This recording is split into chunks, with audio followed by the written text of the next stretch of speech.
A melhor coisa para descrever o Brasil é a arte que o Brasil produz. A nós nunca foi dado esse privilégio, né, de poder separar dor e esperança, né? Eu fico dizendo, e aí, qual é o próximo passo? O que é que eu vou fazer agora? Essa é a minha pergunta atual.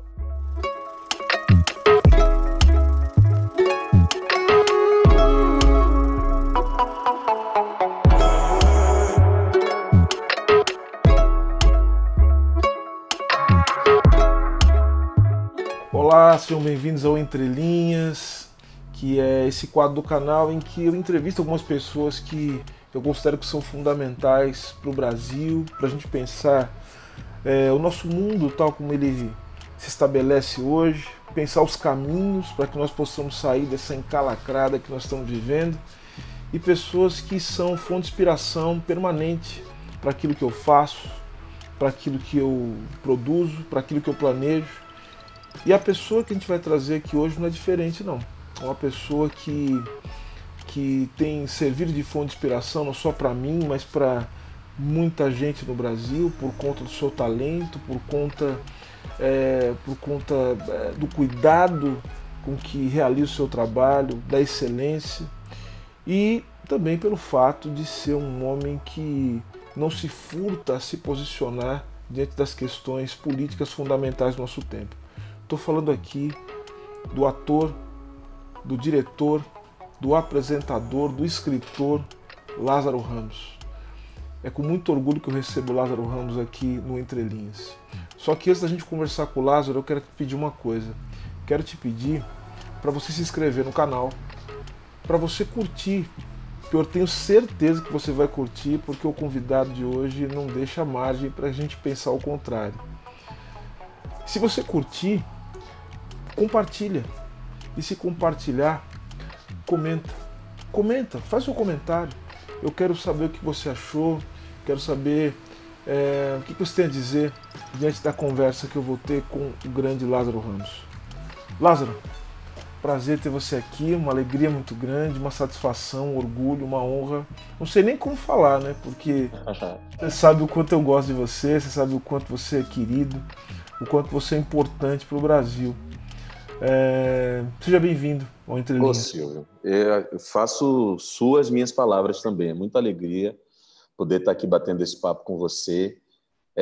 Eu acho que é uma oportunidade rara, né? Porque a gente faz muita entrevista, mas nem sempre a gente consegue chegar num lugar de coração aberto, sabendo que vai falar de temas que vão ter uma compreensão, que dá para falar livremente, que dá para aproveitar dessa irmandade e esse desejo de construção de um país melhor para tentar contaminar as pessoas aí. Então, obrigado pelo convite.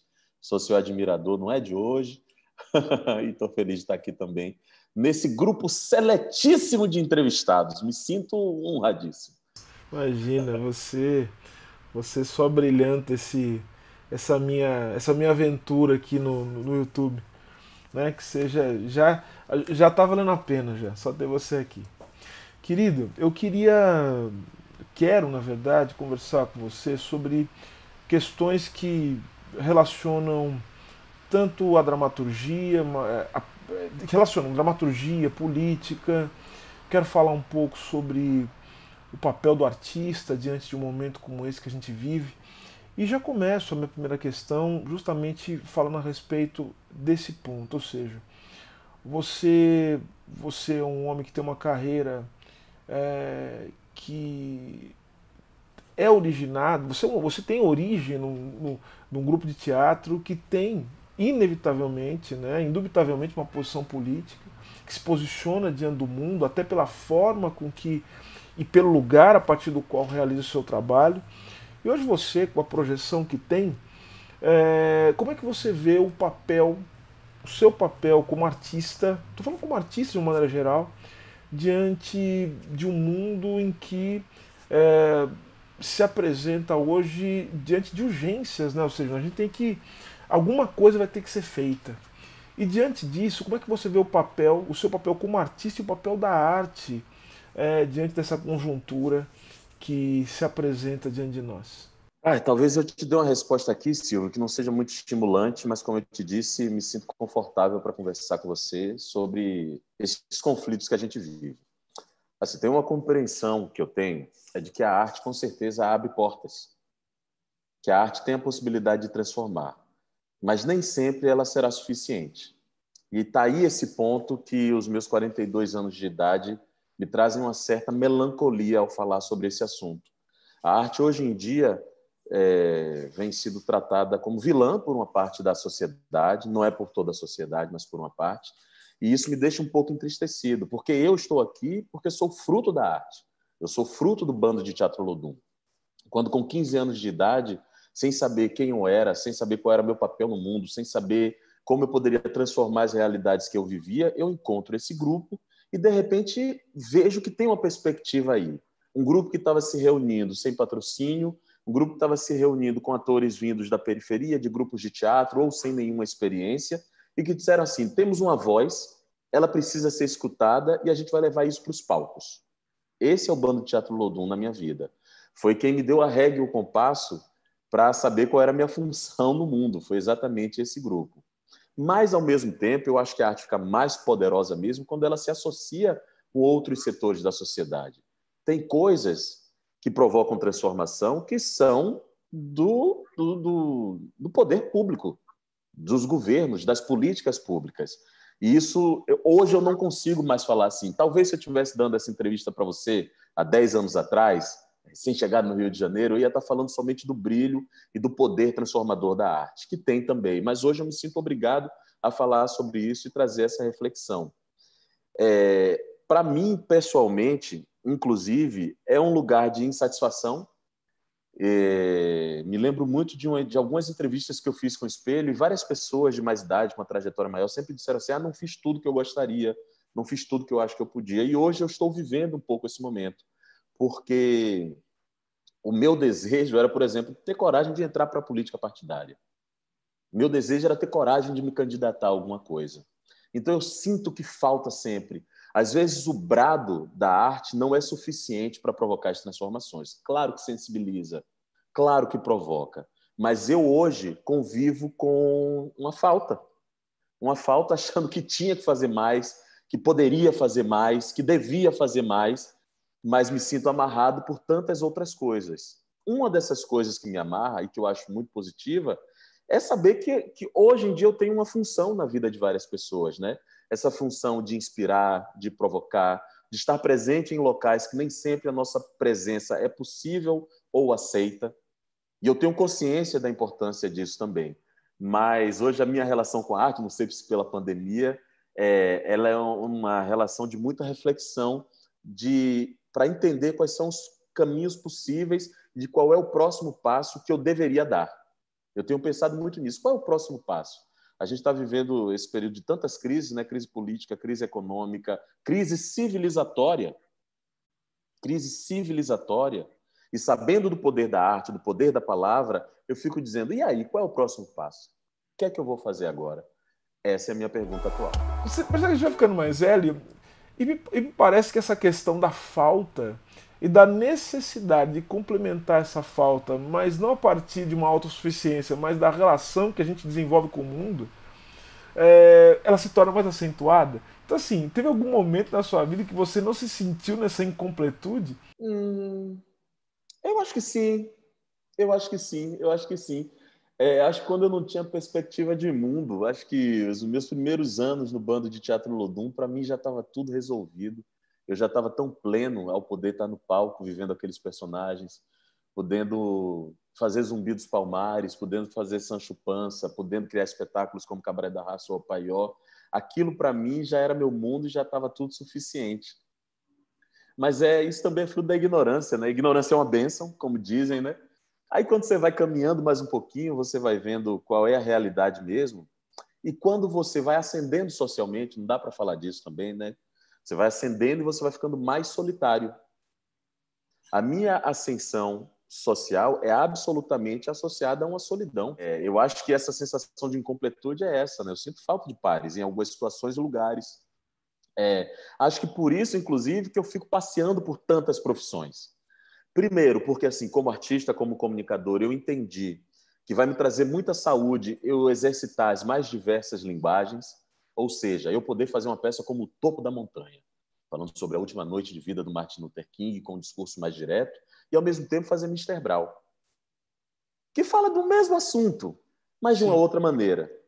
Ou, ao mesmo tempo, fazer meus livros infantis, que eu estou levando ludicidade ali e deixando ali na superfície tudo aquilo que a gente quer plantar para o futuro da nossa nação, das nossas crianças. A minha fuga, tanto da solidão quanto da obsolescência, ela se dá na diversidade do que eu faço. Se eu não fizesse isso, Silvio, eu ia ser uma pessoa adoecida. Eu já adoeci em algum momento, né? Você pediu um exemplo de um momento que eu me senti completo.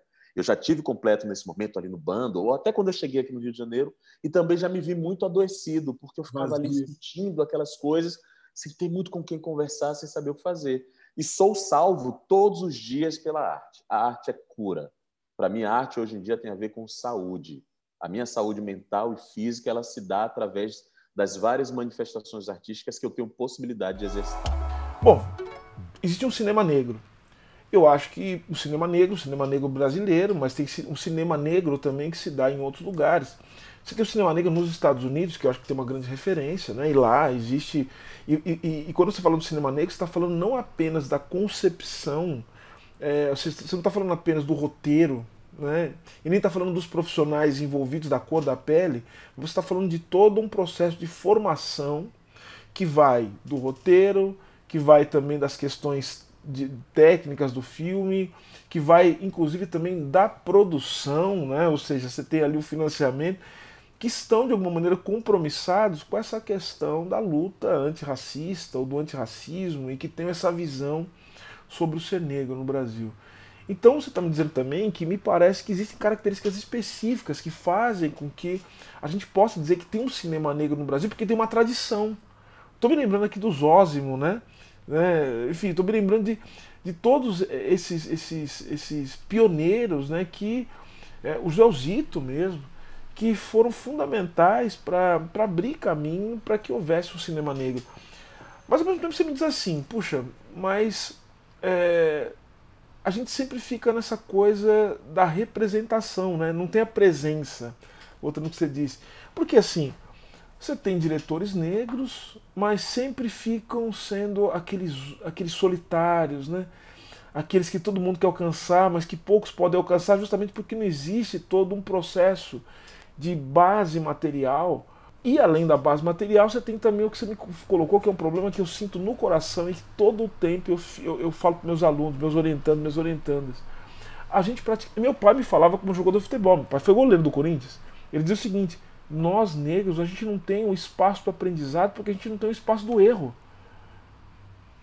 A gente aprende errando, a gente erra, a gente corrige, a gente vai acertando. E aí você fala, puxa, tem que fazer o filme da vida, porque a gente não sabe quando a gente vai ter outra oportunidade. E se não ficar bom, vai chegar alguém e vai dizer o seguinte, puxa, olha, eu te dei a chance, você não aproveitou. Tá, o famoso tá vendo aí. Mas o que a gente precisa para fortalecer o cinema negro brasileiro, além das condições materiais? A gente tem alguma coisa... tem alguma coisa que está te chamando a atenção? Assim, além, obviamente, de medida provisória, né? Medida provisória, né? Que acho que, né? Vamos fazer a propaganda que merece. Mas tem alguma coisa que está te chamando a atenção?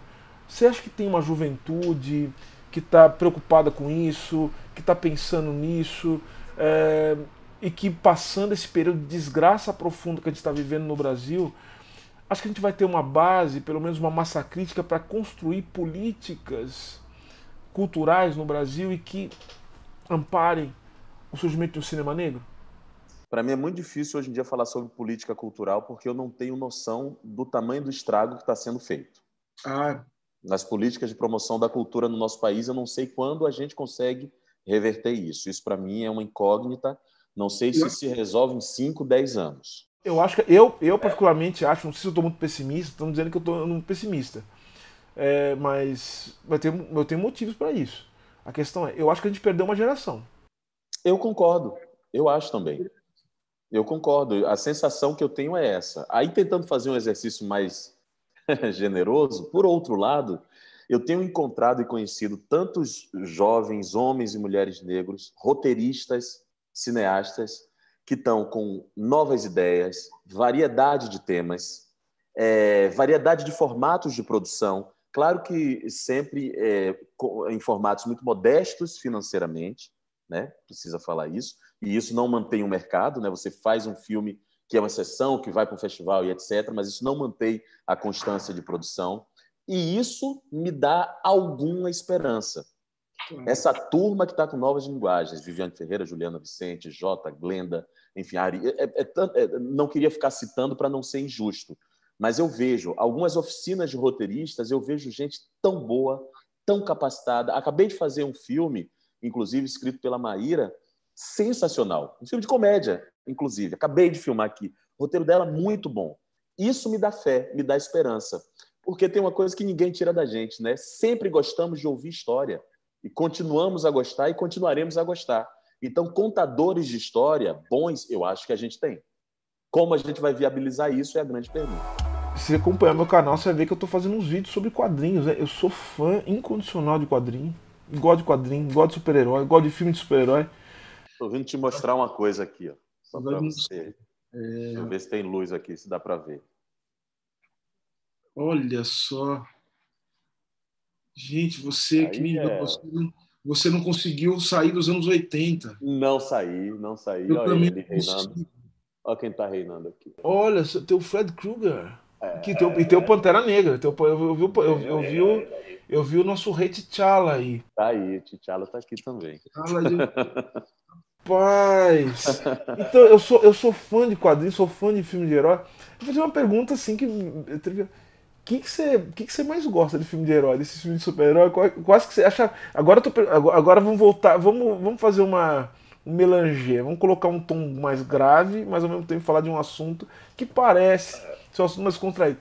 Desses filmes de super-herói, o que você acha muito bom, assim? O diretor, o ator Lázaro Ramos, tecnicamente falou assim, esse filme aqui eu acho que é uma obra de arte.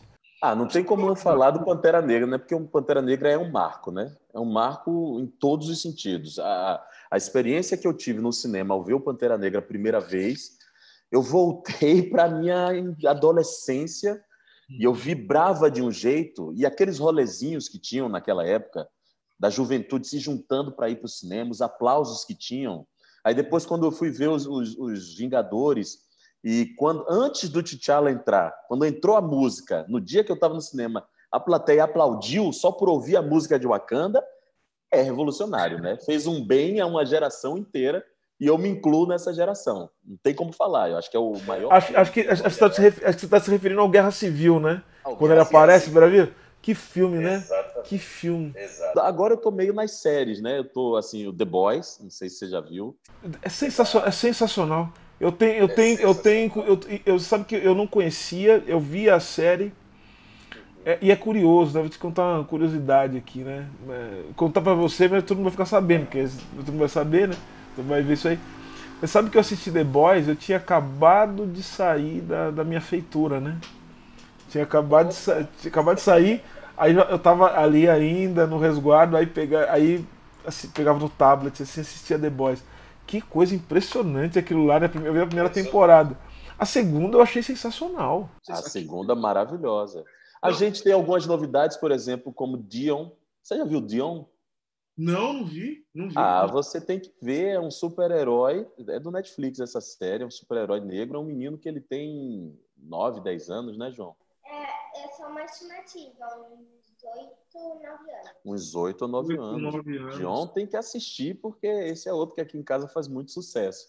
Cara, mas você sabe que então, eu tava até comentando que eu tava gravando outro vídeo e tava falando assim, poxa, 2008, que ano, né? Incrível, né? Porque, assim, eu me lembro de ter assistido, em 2008, 2 filmes que foram filmes que eu acho que são cruciais para entender esse processo todo, né? Eu assisti em 2008, é o ano do Homem de Ferro, né? Aquele Homem de Ferro primeiro. Que filme, assim, porque é um filme, mas assim, basicamente a história não interessa, não tem história, assim, uma coisa, É o cara montando uma armadura e depois enfrenta um outro com uma armadura maior que a dele. Sabe uma coisa assim? Mas você vê o processo, né? E ainda mais a gente que dos anos 80, 90, a hora que eu via aquele sujeito montando aquela armadura, montando na cabeça do. Gente, a minha mulher olhava pra mim, eu com uma vontade de chorar. Lázaro, o que você quer fazer daqui pra frente? O que você pretende fazer? Daqui para frente, continuar contando história. Já que eu não tenho coragem de entrar para a política, vou continuar contando história. Você pensou nisso, seriamente? Pensei seriamente, pensei seriamente. Quando foi isso?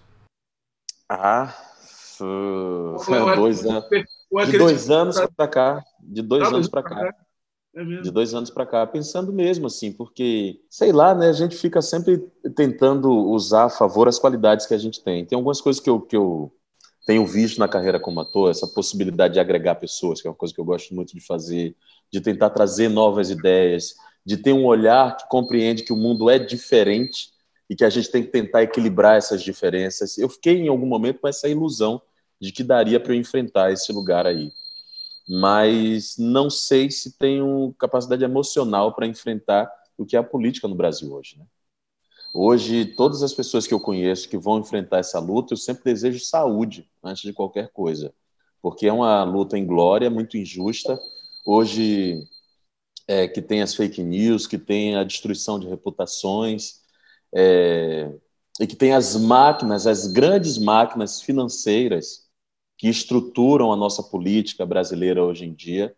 Se a pessoa não tiver saúde e muita fibra, não consegue enfrentar. Então, já que não posso ter isso, continuarei contando histórias. Mas quero muito fazer, eu quero muito dirigir séries, eu quero dirigir filmes, lançar mais livros, ou seja, continuar contando história, porque uma história bem contada tem um efeito que fica para sempre. Eu sou fruto das histórias bem contadas que eu ouvi, seja do meu avô, que me contou lá no Pati, seja do meu tio-avô, que me falou na casa de Dindim, ali sentadinho, ele falando dos filhos de Gandhi, seja de uma peça de teatro que eu assisti, que ficou em mim para sempre, ou de um filme. Se você tivesse que indicar, mas fique à vontade para indicar, também para não indicar, a liberdade é isso.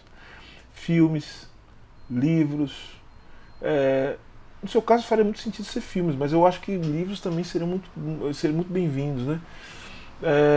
Para a gente poder entender o Brasil, entender o cinema brasileiro e o cinema latino-americano. O que você recomendaria?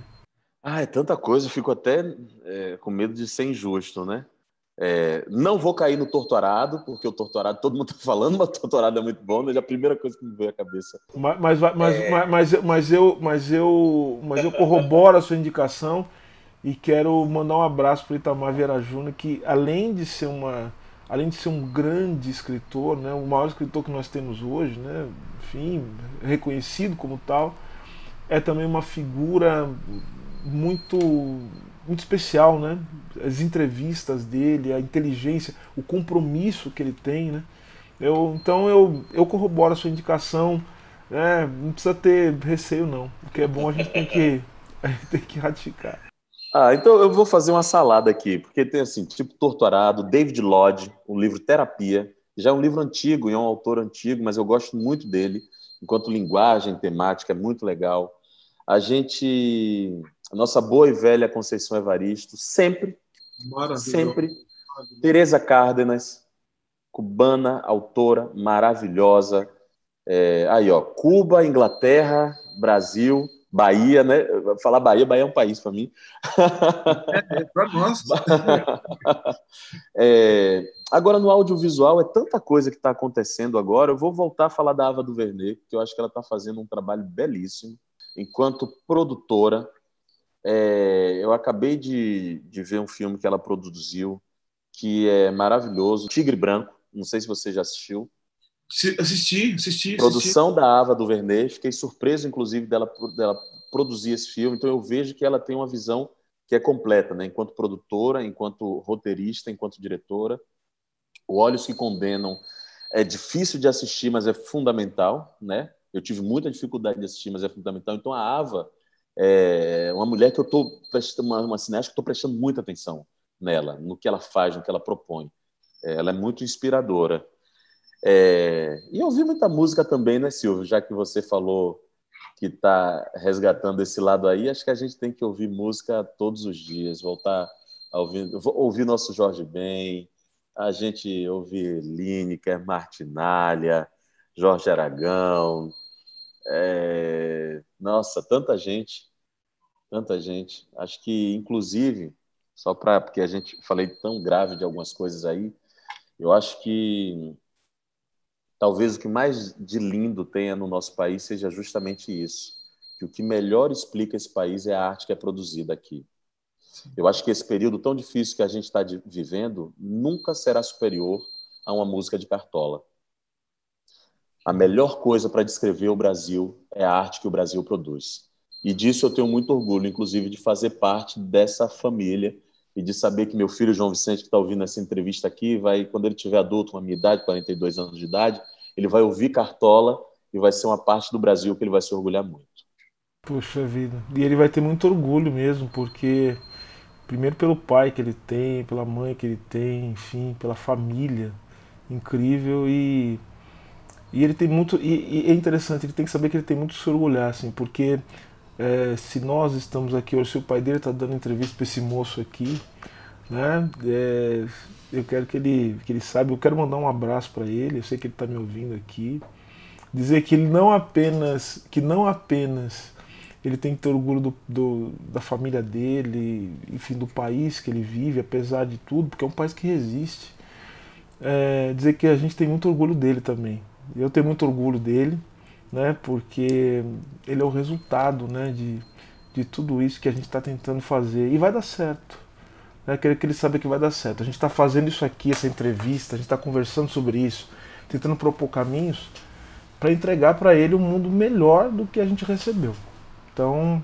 Então fica que essa entrevista seja uma homenagem a essa juventude, ao João Vicente que nos ouve agora.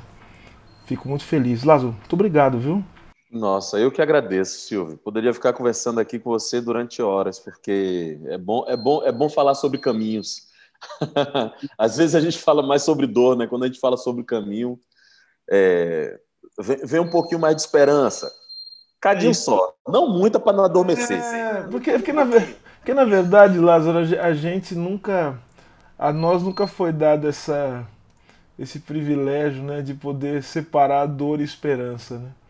A gente sempre construiu na dor, né? E assim, e a gente sempre construiu na dor, mas sempre sempre carregando a esperança de que a dor ela cesse. E eu acho que ela vai cessar. Uma hora ela vai parar. A gente, você falou, né? Nada supera a força daquilo que a gente tem feito, daquilo pelo qual a gente tem lutado. Isso que é muito importante. Meu irmão, eu tenho muito orgulho de você. Tenho muito orgulho de dividir esse tempo histórico, né? Como diz o Carl Sagan, né?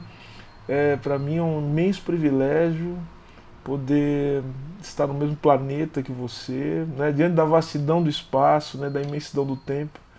Dividir o mesmo planeta, o mesmo tempo histórico, a mesma região do globo, o mesmo país que você. Muito obrigado.